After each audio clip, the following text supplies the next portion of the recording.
Information నువ్వు మాట్లాడినప్పుడు నేను ఆగిన ఆగాలి. ఓకే రే, ఇది నా నామినేషన్. ఇప్పుడు డిఫెన్స్ లో నేను మాట్లాడుకుంటా. ఇప్పుడు డిఫెన్స్ లో నువ్వు మాట్లాడుతున్నావు కాబట్టి నేను కూడా మాట్లాడుకుంటా. నీ నామినేషన్ అప్పుడు నువ్వు చెప్పు, నేను ఖామోష్ ఉంటా. దాని తర్వాత ఇద్దరం మాట్లాడుకోవచ్చు. ఆ క్వాలిటీ ఏంటిదో డిసైడ్ చేస్తా చూస్తోళ్ళు. That's fine, I'm okay. ఎంతనా మాట్లాడుకో, దట్స్ ఫైన్. యా, నువ్వేమన్నావు ఫస్ట్ సంచాలక్ గా కన్ఫ్యూజ్ అయినా అని మాట్లాడినావు. కానీ నువ్వు ప్రేరణ అనే బెస్ట్ అని ఉంటే ఒప్పుకున్నావు. జస్ట్ కో కంటెస్టెంట్ నీకు బెస్ట్ సంచాలక్ అనగానే నువ్వు ఎట్లా తీసుకున్నావో నాకు సరే చెప్పిండు.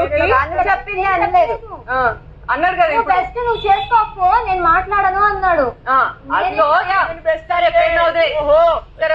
గేమ్ మీరు ఆడుర్రి అన్న, మీ బెస్ట్ గేమ్ మీరు ఆడుర్రి. సరే ఓకే ఫైన్, సంచాలక్ గా కన్ఫ్యూజ్ అయినా అని అన్నావు. నేను పాయింట్ మాట్లాడేటప్పుడు డెసిషన్ చెప్పేటప్పుడు నేను ఎందుకు తీసుకున్నా, ఫౌల్ ఎందుకు కన్సిడర్ చేసినా, బాల్స్ ఎందుకు కన్సిడర్ చేసినా, ఎందుకు అబ్బాయిని అవుట్ ఆ బాక్స్ నుంచి ఎందుకు, ఇవన్నీ పాయింట్స్ చెప్పి నేను డెసిషన్ చెప్పిన. అండ్ బికాస్ అది ఫుల్ టాస్క్ కూడా లెక్క పెట్టినావు, అవి లెక్క పెట్టి అది చెప్పినా లేకుండే.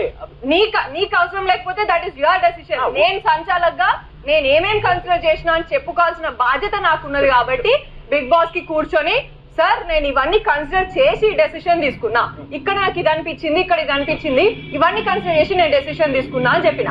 Fair enough. అండ్ దానిని ఫినిష్ చేస్తున్నా నా బిల్. సో నా డెసిషన్ కే నాకు సార్ కరెక్ట్ అన్నాడు, బెస్ట్ అన్నాడు, బెస్ట్ డెసిషన్ యూ మేడ్ అన్నాడు. ఓకే అయిపోయింది. నువ్వు మాట్లాడుకో పర్ఫెక్ట్లీ మాట్లాడుకో అనిపించింది నేను చెప్పిన. All the right.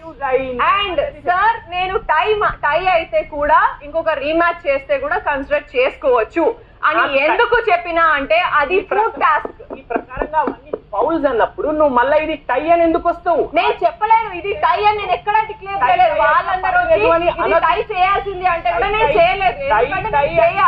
నాకు ఇచ్చిన డ్యూటీ నేను ఫుల్ఫిల్ చేయడం అనేది నేను నేర్చుకున్నా. లేదు, అక్కడే కన్ఫ్యూజ్ అయినావు. నేను చెప్పిందే అది. ఫస్ట్ నువ్వు ఒక డిసిషన్ కి వచ్చినాక మళ్ళీ వినడానికి రెడీగా లేనప్పుడు డిఫెన్స్ యాక్సెప్ట్ చేయడానికి రెడీగా లేనప్పుడు, ఛాలెంజ్ యాక్సెప్ట్ చేయడానికి రెడీ లేనప్పుడు మాట్లాడే అది లేదు. అయితే ఆగాలి మరి.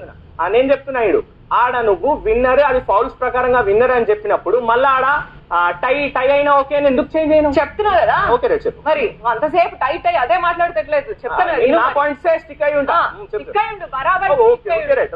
టై అని వచ్చినప్పుడు కూడా నేను డిస్క్వాలిఫై అయినా గానీ టై గానీ నేను తీసుకోలేదు. ఎందుకు అని అంటే నాకు ఇచ్చిన గేమ్ ఎంతవరకు వీలైతే అంతవరకు నేను ఆడిపిస్తా.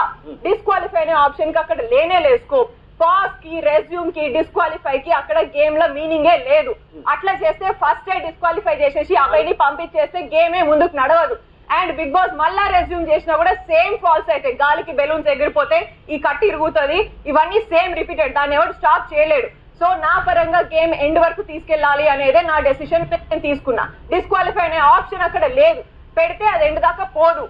Okay clear. So and tie అని అనేది ఎందుకు చెప్పినా అంటే నా డెసిషన్ నేను తీసుకున్నా, కానీ అది పైసలకి సంబంధించిందో లేకపోతే ఏదో హ్యాంబర్ కి సంబంధించిందో కాదు, ఫుడ్ డెసిషన్ అది. సో ఫుడ్ కి సంబంధించింది. ఇన్ కేస్ నేను ఎక్కడైనా తప్పు చేసి నీకేమైనా కరెక్ట్ గా అనిపించకపోతే నువ్వు టై పెట్టి రీమ్యాచ్ చేస్తా అన్నా నేను రెస్పెక్ట్ చేస్తా. సంచాలక్ నిర్ణయమే తుది నిర్ణయం అన్నప్పుడు నాకేమైనా అది నేను నీకు చెప్పలేదు. అండ్ ఫర్ యువర్ ఇన్ఫర్మేషన్ నేను కంటెస్టెంట్స్ కి డిక్లేర్ చేయలేదు అది నేను టై అయిదా. నేను బిగ్ బాస్ కి చెప్పినప్పుడు if you think it is unfair, if you think నా డెసిషన్ రైట్ రాంగ్ అంటే అందరికి ఫుడ్ రావాలా, అట్లా నేను కరెక్ట్